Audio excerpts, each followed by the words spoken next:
स्वागत है आप सभी का एमपी दिन भर। आप देख रहे हैं, आपके साथ मैं हूं पुनीत। खबरों की शुरुआत करेंगे और सबसे पहले राजधानी भोपाल से खबर आपको बता रहे हैं।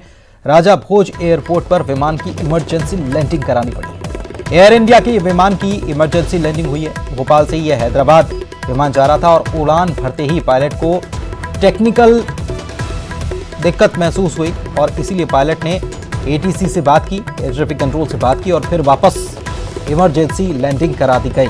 शाम 6:40 पर हैदराबाद के लिए फ्लाइट रवाना हुई थी। विमान रवाना हुआ था। इंजीनियर्स ने तकनीकी खामी को सुधार दिया और उसके बाद रात 9:15 बजे हैदराबाद के लिए विमान फिर से रवाना हुआ। आज ही एयर इंडिया की यह फ्लाइट शुरू की गई।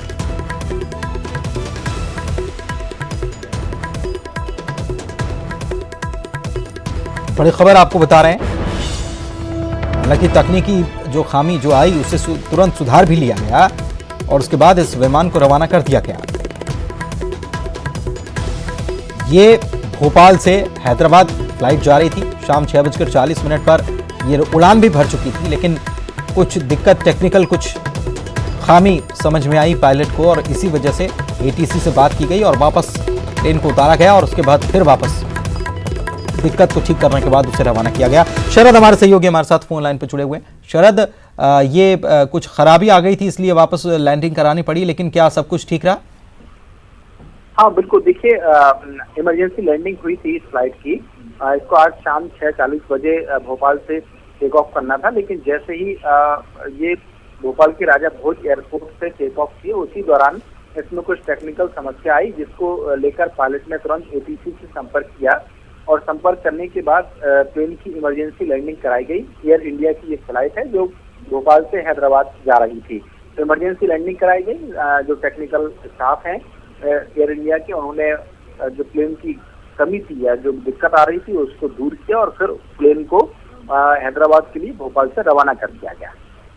शुक्रिया आपका इस जानकारी के लिए।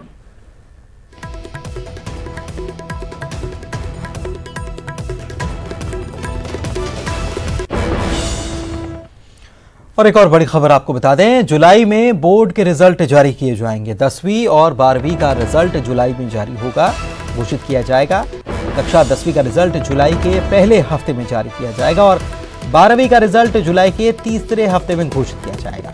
25 जून को 10वीं का रिजल्ट घोषित करने की हालांकि पहले तैयारी थी, लेकिन स्कूल शिक्षा विभाग ने अब आदेश जारी कर दिए हैं कि कक्षा 10वीं का जुलाई के पहले हफ्ते में और कक्षा 12वीं का तीसरे हफ्ते में नतीजा जारी किया जाएगा।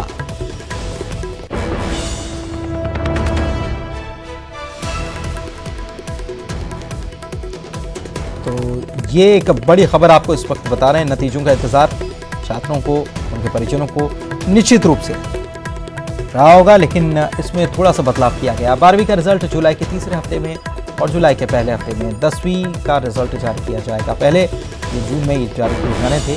25 तारीख बताई जा रही थी कि तब तक नतीजे आ जाने थे 10वीं के, लेकिन अब इसमें थोड़ा सा बदलाव किया गया। इसके आदेश जारी कर दिए गए हैं।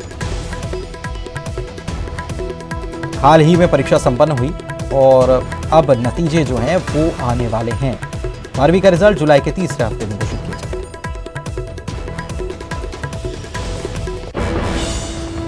और रंजना हमारी सहयोगी हमारे साथ फोन लाइन पर जुड़ी हुई है, उनसे बात करते हैं। रंजना, नतीजे कब आएंगे इसके बारे में जानकारी दे दी गई है और जुलाई में 10वीं पहले हफ्ते में और 12वीं का तीसरे हफ्ते में नतीजा सामने आने वाला है। हालांकि पहले 25 तारीख तय की गई थी, लेकिन इससे बढ़ा दिया गया। जी पुनीत, बिल्कुल। जो कक्षा 10वीं और 12वीं का रिजल्ट है अब वो जुलाई महीने में घोषित होगा और इसको लेकर मुख्यमंत्री शिवराज सिंह चौहान के साथ स्कूल शिक्षा विभाग के अधिकारियों की बैठक थी और बैठक के बाद ये निर्णय लिया गया है कि अब जुलाई के पहले हफ्ते में कक्षा 10वीं का और जुलाई के तीसरे हफ्ते में कक्षा 12वीं का रिजल्ट घोषित होगा। हालांकि एमपी बोर्ड ने पूरी तैयारियां की थी कि 25 जून तक रिजल्ट घोषित कर देंगे। अगर 25 जून तक रिजल्ट घोषित नहीं होता है तो फिर जून के आखिरी हफ्ते तक रिजल्ट घोषित कर दिया जाएगा। लेकिन 2 दिन पहले ही माध्यमिक शिक्षा मंडल के अध्यक्ष को बदला गया है। सरीना सिंह की जगह पर जो 1985 बैच के आईएएस अधिकारी हैं राधेश्याम जुलानिया, उनको बदला गया है और उनको कमान सौंपी गई है। तो ऐसे में अटकलें लगाई जा रही थी कि जब अभी अध्यक्ष बदला गया है तो जरूर तारीखें आगे बढ़ सकती हैं और आज मुख्यमंत्री के साथ बैठक हुई और रिजल्ट की जुलाई महीने में घोषित करने को लेकर जो आदेश है वो भी जारी कर दिया गया। यानी अब जो स्टूडेंट्स को इंतजार था कि 25 जून या जून के आखिरी हफ्ते में उनका रिजल्ट घोषित होगा, तो अब जून की जगह पर 10वीं और 12वीं का रिजल्ट जुलाई के महीने में घोषित होगा। हालांकि पुनीत इस बार जरूर ऐसा है कि जो कक्षा 10वीं और 12वीं का रिजल्ट है वो अलग अलग घोषित किया जाएगा, बल्कि इससे पहले हमेशा ऐसा होता रहा है कि 10वीं और 12वीं का रिजल्ट एक ही दिन घोषित होता रहा। लेकिन अब कोरोना संकट काल का दौर है, ऐसे में छात्र छात्राओं को बुलाया नहीं जाएगा, बल्कि एमपी बोर्ड से ही ऑनलाइन रिजल्ट घोषित किया जाएगा। ठीक है, आपका शुक्रिया, आप हमारे साथ बने रहिए रंजना। आगे भी आपसे एक खबर पर जानकारी लेंगे, लेकिन इस वक्त ये बड़ी खबर, 12वीं का रिजल्ट जुलाई के तीसरे हफ्ते में, 10वीं का रिजल्ट जुलाई के पहले हफ्ते में जारी होगा, इसके निर्देश जारी कर दिए गए। और चलिए आगे बढ़ते हैं। मध्य प्रदेश में एक बड़ा प्रशासनिक फेरबदल किया गया है और 39 आईपीएस अफसरों के तबादले हुए हैं। आपको बताएं कि आज ही डीएसपी स्तर के अधिकारियों का भी तबादला किया गया है और थोकबंद तबादले वो हुए। 58 डीएसपी स्तर के अधिकारियों के तबादले कर दिए गए और उसके बाद एक लिस्ट और आ गई और ये एक बड़ा प्रशासनिक फेरबदल देखने को मिला है। 39 आईपीएस अफसरों के ये तबादले किए गए हैं, तो ये एक बड़ा फेरबदल मध्य प्रदेश में देखने को मिला। ट्रांसफर लिस्ट बड़ी हो गई। एक तरफ डीएसपी स्तर के अधिकारी जो हैं उनके तबादले हुए हैं, कुछ जो लूप में थे उनको मैदानी इलाकों में उनकी पोस्टिंग कर दी गई है और अब इसके साथ ही ये एक खबर आई है कि 39 आईपीएस अफसरों को भी ट्रांसफ़र कर दिया गया उनका। मनोज हमारे सहयोगी हमारे साथ जुड़े हुए हैं। मनोज, कुछ देर पहले आपसे बात हो रही थी, तब डीएसपी स्तर के अधिकारियों के ट्रांसफ़र की लिस्ट की बात हो रही थी। इसी बीच एक और बड़ी लिस्ट आ जाती है 39 आईपीएस अधिकारियों की।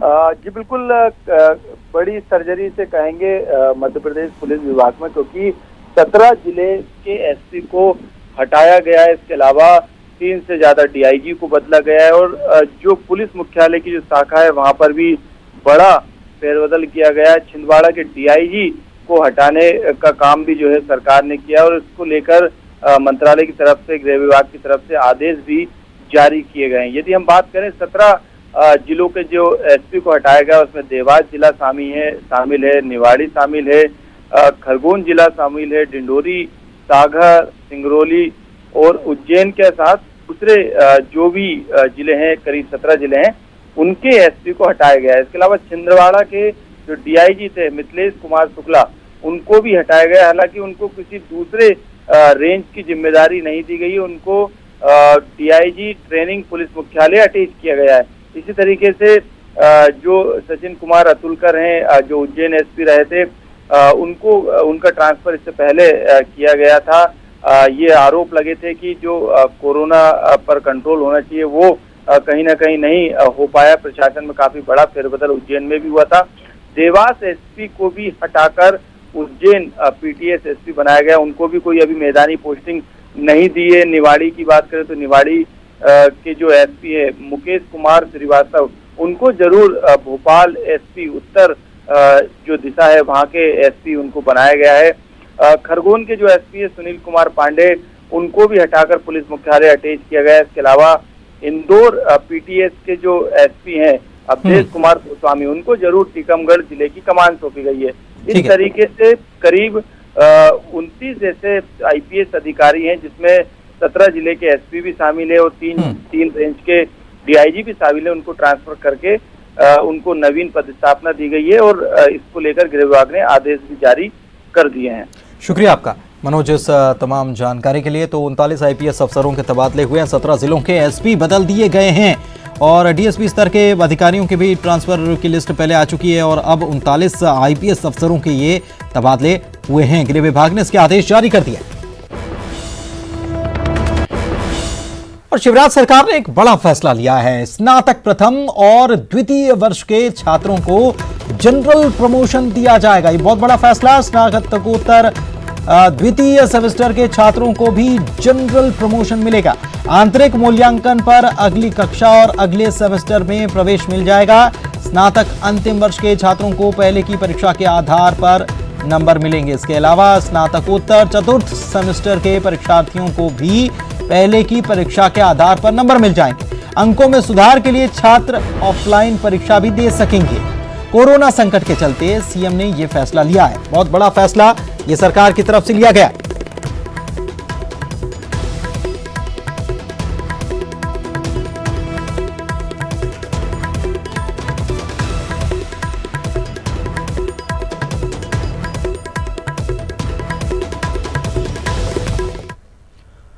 और सीएम शिवराज सिंह चौहान ने कोरोना संकट काल में बिजली उपभोक्ताओं को बड़ी राहत देते हुए बिल आधे कर दिए। उन्होंने बताया कि अप्रैल में 100 रुपए तक का बिजली बिल भरने वाले उपभोक्ताओं को मई जून जुलाई में सिर्फ 50 रुपए भरने होंगे। इसके अलावा 100 से 400 रुपए तक के बिजली बिल वालों को 100 रुपए ही उनसे लिए जाएंगे। 400 रुपए से ज्यादा बिजली बिल वालों को आधा बिल भरना होगा। उन्होंने 10 से ज्यादा आम उपभोक्ताओं से वीडियो कॉन्फ्रेंसिंग के जरिए बातचीत भी की।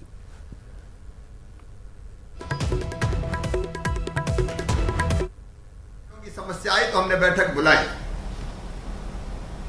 और ये तय कर दिया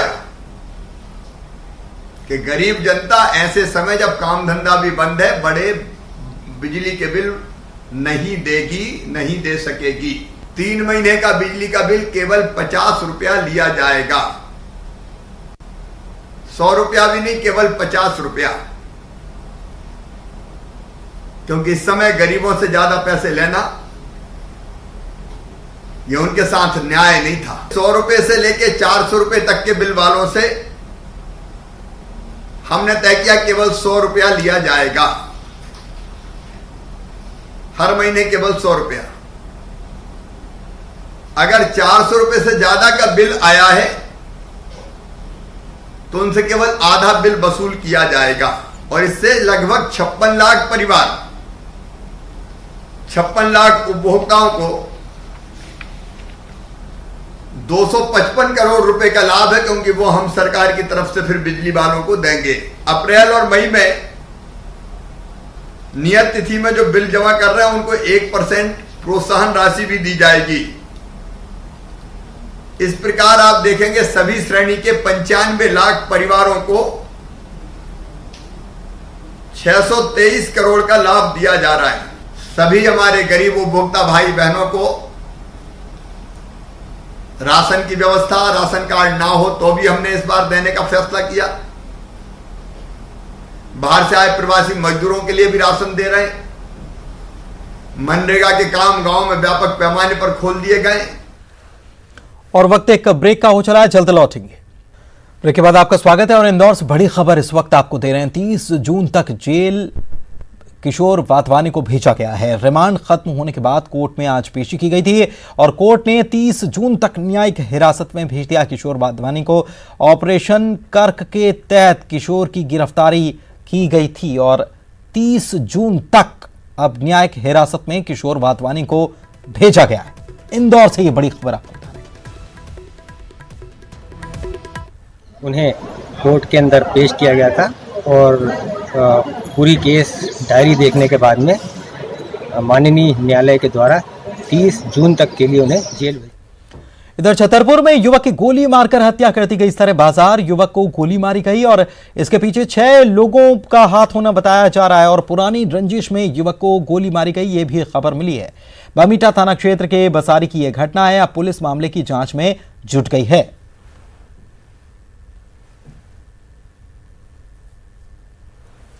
इंदौर में महज 1000 रुपए के लिए दोस्त ने दोस्त की पीट कर हत्या कर दी। ये पूरा मामला करनाड़िया थाना इलाके के सुजतिया फार्म के पास का है। 1000 रुपए के लेन देन पर दोनों के बीच विवाद हो गया और हत्या के बाद आरोपी ने खुद पुलिस को फोन कर लाश मिलने की बात बताई, लेकिन पूछताछ में उसने सच उगल दिया। के बीच में 1000 रुपये मात्र का लेन देन था, जिसमें इन दोनों में आपस में झगड़ा हुआ और इसको एक सर में डंडा मार दिया था और ये मारने के बाद इसको वहीं पास में जो एक ट्रेंच है उसमें डाल दिया था। सुबह उठने के उपरांत इसने आसपास के लोगों को खुद ही सूचना दी कि ऐसे ऐसे कोई इसको यहाँ पे इसकी डेड बॉडी मिली है और ये बिल्कुल अनभिज्ञ बना रहा। बाद में जब पुलिस ने कड़ाई से इससे पूछताछ की तो इसने अपना आरोप स्वीकार कर लिया। गुना में चाचौड़ा पुलिस ने जुआरी कांग्रेसी नेता समेत 14 लोगों को गिरफ्तार किया। बताया जा रहा है कि जिला पंचायत अध्यक्ष अर्चना चौहान के पति दीपक उर्फ बल्लू चौहान महाकाल होटल में बैठकर जुआ खिला रहा था।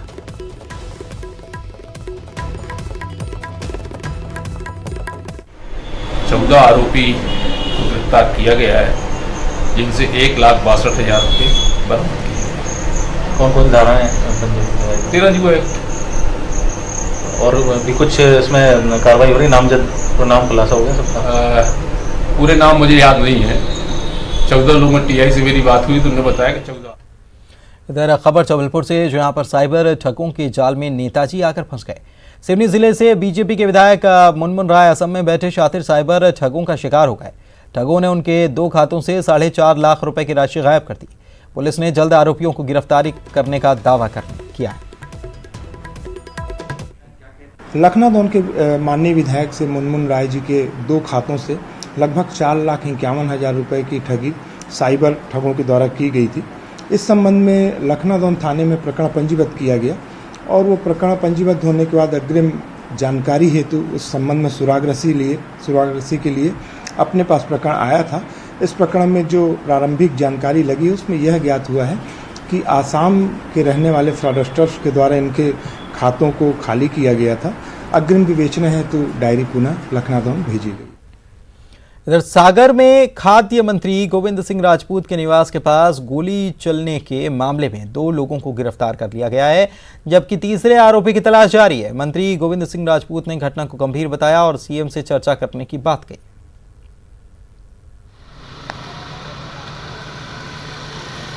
पुलिस को अपनी कड़ी कार्रवाई करना चाहिए कि इस प्रकार की घटना मंत्री के बंगले के सामने हो सकती है, मंत्री की गाड़ी हो सकती है, तो निश्चित ही बहुत बड़ी घटना है और मैं इस संबंध में माननीय मुख्यमंत्री से चर्चा करूंगा। अभी ये रात की घटना थी, इनको अरेस्ट कर लिया गया क्योंकि ये जो एक अन्य आरोपी उसका घर वहीं था और ये लोग वहाँ आए हुए। इधर राजगढ़ में नेशनल हाईवे 52 पर इनोवा और वैगनआर कार के आमने सामने भीषण टक्कर होने की वजह से 5 लोगों की मौत हो गई, 4 लोग इसमें गंभीर रूप से घायल हो गए।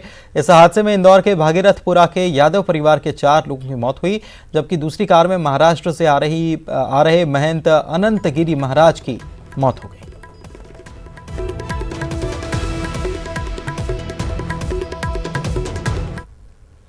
हरदा में दुर्लभ प्रजाति के काले हिरन के शिकार का मामला सामने आया है।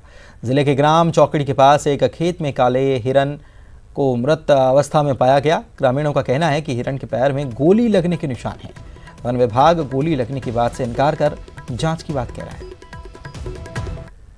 हरदा जिले में लगातार हिरण के शिकार की घटनाएं हो रही हैं। आज जो वर्तमान में ताज़ा मामला है वो ग्राम चौकड़ी जो कि खिड़किया तहसील के अंतर्गत आता है, उसमें ग्रामीणों ने हिरण का शव देखा है और उसके पैर में गोली लगने के निशान अगले और पिछले पैर में। जबलपुर नगर निगम के अधिकारियों पर सफाई ठेकेदार से मिली भगत कर 14 करोड़ रुपए के भ्रष्टाचार के आरोप लगे हैं।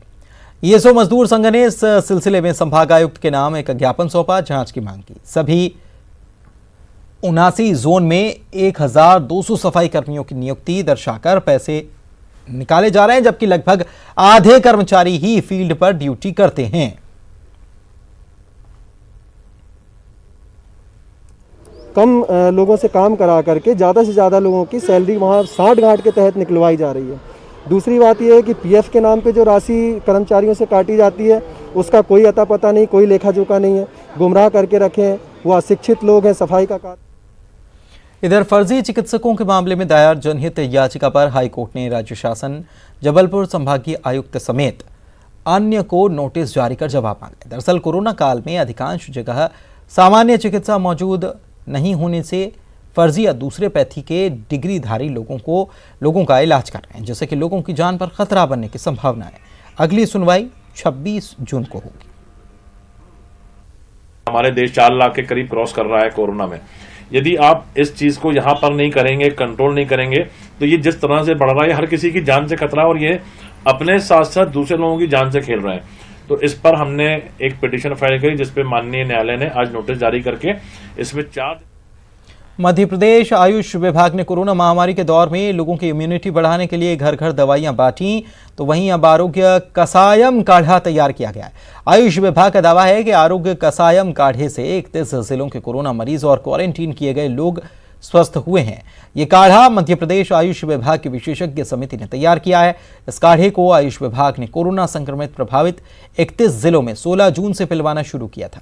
संस्थागत क्वारंटीन और कोरोना पॉजिटिव मरीजों को पिलाने के बाद 7 दिन तक निगरानी की गई। 7 दिन के बाद 2425 क्वारंटीन में से 2204 मरीजों की रिपोर्ट निगेटिव आई।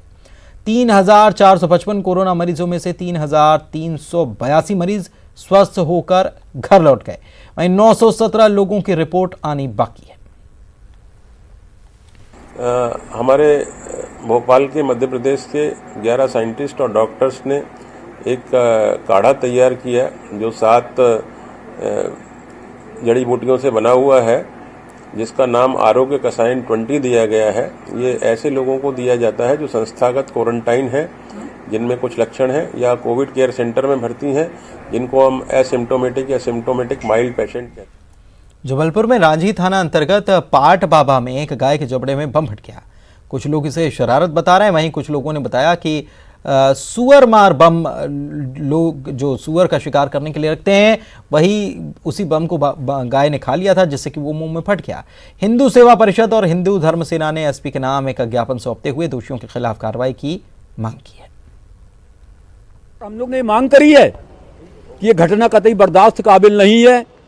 इसके ऊपर तत्काल एफआईआर कर और उनको तत्काल गिरफ्तार करा जाए, पहचान करके कि इनका ये काम है, और उसके ऊपर रोक लगाई जाए। नहीं तो तमाम जबलपुर के हिंदू संगठन मिलकर, तमाम और भी जितने भी सामाजिक संगठन है, सब मिलकर उग्र आंदोलन करेंगे। इसको बर्दाश्त अब नहीं किया जाएगा। जंगली जानवरों के आतंक को दृष्टिगत रखते हुए वहाँ को सुअर मार बम लपेट के रखे थे, जो कि गाय ने शायद उसको अपने मुंह में ले लिया था, जिसके कारण उनका जबड़ा जो है गाय का वो इंजर हो गया। इस संबंध में हिंदू धर्म सेना विश्व हिंदू महासंघ ने आज धार के पीथमपुरा में बाइक सवार अपराधियों ने ट्रांसपोर्ट व्यवसायी राजेंद्र ओझा पर जानलेवा हमला कर दिया, जिसमें वो गंभीर रूप से घायल हो गए।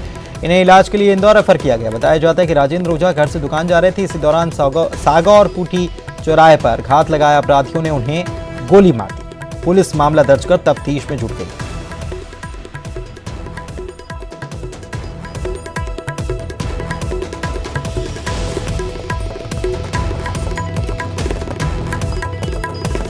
जैसे कि भैया जल्दी आ जाओ, यहाँ मेरे को किसी ने गोली मार दिया। तो मैंने पूछा कि भैया कहाँ पे गोली मारे, तो बोले कि सागर कुटी पे। तो मैं जैसे पहुँचा वहाँ देखा तो क्या है कि गोली लगी हुई थी। जब गोली लगी हुई थी तो हम लोग 100 नंबर को भी लगाया, 100 नंबर फोन नहीं लगा। और इसी के साथ इस बुलेटिन में इतना ही। नमस्कार।